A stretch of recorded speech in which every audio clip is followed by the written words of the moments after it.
Hello and welcome students. तो कैसे हैं आप लोग? आई होप सब बढ़िया। चलो बच्चों, जैसे कि अपन ने लास्ट सेशन में हिस्ट्री का जो चैप्टर नंबर 2 था वो अपन ने खत्म किया, new Kings and kingdom, right.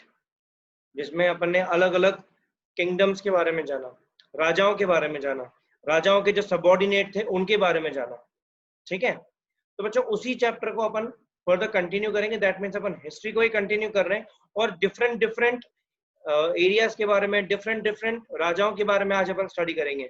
ठीक है, और पूरे इंडिया में आज अगर देखा जाए तो सबसे ज्यादा रूल जो था वो अपनी ईस्ट इंडिया कंपनी ने किया था कैलकाटा में। सब जानते हैं ना, आप लोगों ने भी सुना है कि ब्रिटिशर्स ने इंडिया के ऊपर रूल किया, फिर अपने को 1947 में इंडिपेंडेंस मिली। लेकिन जब ईस्ट इंडिया कंपनी आई थी ना बच्चों, वो आई थी कैलकाटा में।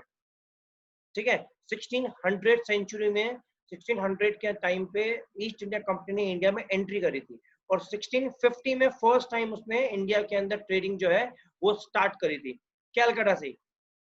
ठीक है, अपना जो ईस्टर्न पार्ट ऑफ इंडिया है वहां से। लेकिन धीरे धीरे करके क्या किया उस कंपनी ने, ईस्ट इंडिया कंपनी ने, ब्रिटिशर्स की कंपनी ने अपना जो एरिया था वो एक्सपैंड करना स्टार्ट कर दिया। वो जो वहां के लोकल रूलर्स थे उनसे वो फाइट करती थी, उनका जो टेरिटरी है वो अपने अंडर में करना चाहती थी। तो कैलकाटा के बाद धीरे धीरे वो बंगाल की तरफ गई, बंगाल से मैसूर की तरफ गई, मैसूर से जाते थे गोवा की तरफ गई। लेकिन अल्टीमेट वो अपने टेरिटरी को एक्सपेंड नहीं कर पा रही थी बिकॉज वहां पे लोकल रूलर्स जो थे वो उसको अपनी टेरिटरी हैंड ओवर करने के लिए नहीं दे रहे थे। ठीक है, लेकिन बाय दैट टाइम धीरे धीरे कंपनी को पता पड़ने लग गया कि जो मेजर पार्ट है इंडिया का, जो मेजर इंपॉर्टेंट पार्ट है इंडिया का, वो तो इंडिया के नॉर्दर्न पार्ट में है, दैट इज दिल्ली। ठीक है, तो दिल्ली जो है बहुत इंपॉर्टेंट पार्ट था बिकॉज अल्टीमेट रूल जो था वो वहीं पे हो रहा था। जब जिस टाइम पे ईस्ट इंडिया कंपनी अपना रूल कर रही थी कैलकाटा के अंदर, जब वो आई थी उससे पहले ऑलरेडी दिल्ली में रूल चल रहा था मुगल्स का। मुगल से पहले अलग अलग डायनेस्टीज का, चौहान, तोमर्स, राजपूत, इन सब का रूल चल रहा था। ठीक है, लेकिन ईस्ट इंडिया कंपनी तो बाद में आई थी। तो east India company direct Delhi पे नहीं गई, उसने क्या किया, नीचे का जो एरिया था पहले वो कवर किया, धीरे धीरे बंगाल कवर किया कैलकाटा के जो पास में। फिर उसके इधर आते आते बंगाल के बाद मैसूर, मैसूर के बाद गोवा, जहाँ पे अपना डच, पोर्तुगीज ये लोग आए थे। लेकिन जब दिल्ली ने जब जब कंपनी ने अपनी पावर्स को कंसोलिडेट कर लिया, इकट्ठा कर लिया, फिर क्या स्टेप उठाया उसने, दिल्ली पे, दिल्ली की जो सल्तनत थी उसको अपने अंडर में कवर करने का।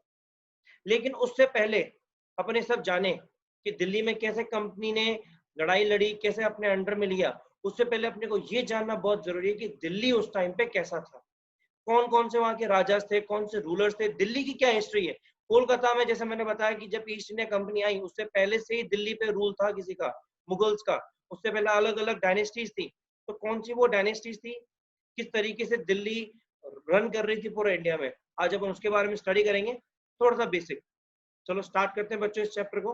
दिल्ली सुल्तान, यानी दिल्ली में कौन कौन से राजा थे। सबसे पहले बेसिक चीज आपको बता दूं कि दिल्ली अपने इंडिया का कैपिटल है, तो ऑब्वियसली बात है most important city of India अपना क्या होगा, दिल्ली। बिकॉज सारे के सारे जो लॉज हैं, जो पार्लियामेंट है, जो अपन ने सिविक्स के बारे में पढ़ा था, वो सारी की सारी चीजें कहाँ होती हैं, दिल्ली में, क्योंकि गवर्नमेंट का सिटिंग जो है वही है।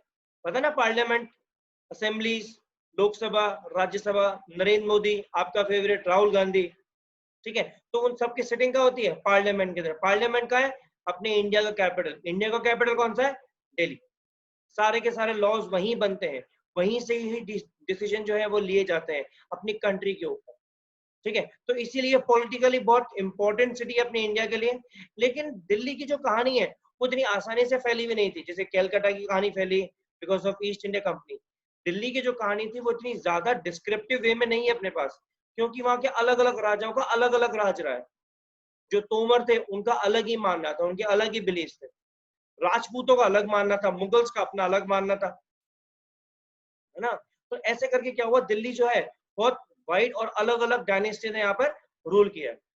अब चलो ठीक है, जो दिल्ली था वो एक इंपॉर्टेंट सिटी तो बना, लेकिन पता है कब से, एकदम अर्लीस्ट में, अर्लीस्ट मतलब जब राजपूतों का रूल चलता था, जब राजपूत रूलर्स थे, तभी से जो दिल्ली है वो एक इंपॉर्टेंट सिटी की तरफ बढ़ता गया। लेकिन उसने धीरे धीरे करके इंडिया के अंदर पॉलिटिकल इंपॉर्टेंस जो है वो खुद ने गेन करा है, क्योंकि पार्लियामेंट सेटअप हुआ। पार्लियामेंट जो है वो ना करके भी मतलब अपने ब्रिटिश कंपनी जो थी ईस्ट इंडिया कंपनी, उन्होंने ही सेटअप किया। ठीक है, तो दिल्ली ने ग्रेजुअली अपनी पॉलिटिकल इंपॉर्टेंस दिखाई इंडिया के अंदर, बट मुगल रूल के अंदर आते आते उसका जो पॉलिटिकल इंपॉर्टेंस था वो एकदम ऊपर चला गया। मतलब सारे डिसीजन है उसके बाद, जब कोई सा भी रूल ब्रेक होगा उससे रिलेटेड क्या पनिशमेंट मिलनी है वो दिल्ली की गवर्नमेंट के पास है, क्योंकि उस टाइम पे कौन रूल कर रहा था? मुगल्स। ठीक है बच्चों, अब क्या हुआ जब दिल्ली जो है, ठीक है, अब दिल्ली जो पूरा बदल चुका है। किस तरीके से बदल चुका है उसको थोड़ा सा अपन और पीछे जाएंगे, देखेंगे कौन कौन सी डायनेस्टीज थी।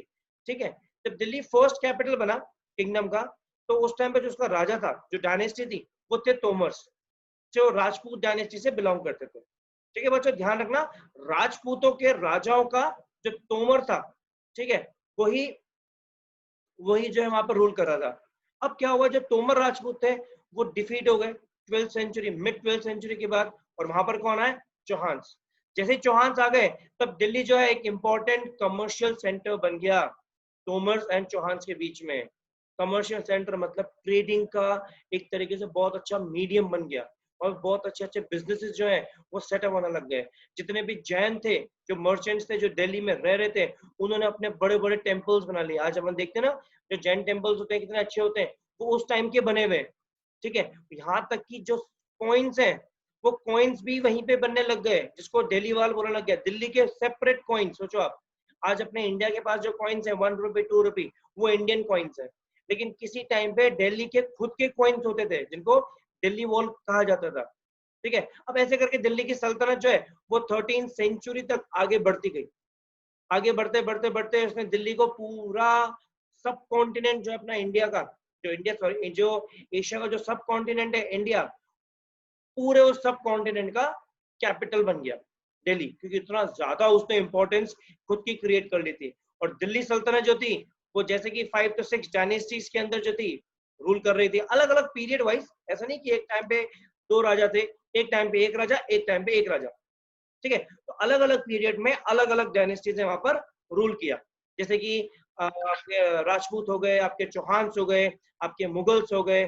ठीक है, ऐसे अलग अलग जो रूलर्स थे, जो डायनेस्टीज थी, उन्होंने रूल किया।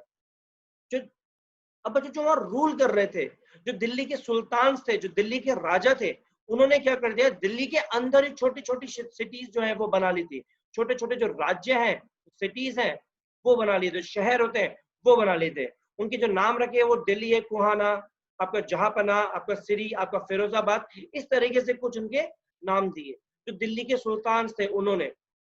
ठीक है बच्चों, जो दिल्ली की मेन डायनेस्टी थी 5 से 6, वो आपको याद करनी है। अनफॉर्चुनेटली 6 डायनेस्टी है, और 6 डायनेस्टी के अंदर कौन कौन से राजाज थे, जो सुल्तान थे, उनके नाम अलोंग विद ईयर आपको बच्चे याद रखने पड़ेंगे। ठीक है, मैं आपको बता देता हूँ कौन कौन सी वो डायनेस्टीज थी और उनके अंदर कौन कौन से जो सुल्तान थे। ठीक है, आप देख सकते हैं 6 तरह की डायनेस्टी आपके सामने। Rajput dynasty, early Turkish dynasty, Khalji dynasty, Tughlaq dynasty, Sayyid dynasty and Lodi dynasty. ठीक है, राजपूत में बच्चों देखा आपने तोमर्स। ठीक है, फिर उसके बाद अनंगपाला, फिर चौहान, फिर पृथ्वीराज चौहान। पृथ्वीराज चौहान के बारे में सब जानते हैं, बहुत पावरफुल रूलर था। ठीक है, टर्किश के अंदर कुतुबइन ऐबक, शामसुद्दीन इल्तुतमिश, रजिया, गियासुद्दीन बलबन। ठीक है, खलजी डायनेस्टी के अंदर 2 रूलर थे, जलालुद्दीन खलजी, अलाउद्दीन खलजी। तगलुक डायनेस्टी के अंदर 3 रूलर्स थे, गियासुद्दीन तुगलक, मोहम्मद तुगलक, फिरोज शाह तुगलक। सैयद डायनेस्टी में सिर्फ एक ही रूलर था, खिज खान, और लोधी डायनेस्टी के अंदर बेहलूल लोधी। तो बच्चों ये जो राजाओं के नाम है along with their dynasty, along with their time period जब उन्होंने रूल किया, जो उनका टेन्योर है, वो टेन्योर बच्चों आपको याद रखना पड़ेगा। बहुत डिफिकल्ट तो नहीं है, बट बहुत इजी भी नहीं है। बट कोई नहीं, अपन लोग इसकी प्रैक्टिस करेंगे ना, एक एक करके याद करेंगे तो हो जाएंगे, इतना डिफिकल्ट नहीं है। आप राजपूतों के बारे में याद करो, उनके नाम याद करो, फिर एक साइड में उनका ईयर लिखो। उसी तरीके से आप टर्किश को करो, एक एक करके आप याद करते जाएंगे तो बच्चों आपको बहुत इजीली जो है वो याद हो जाएगा।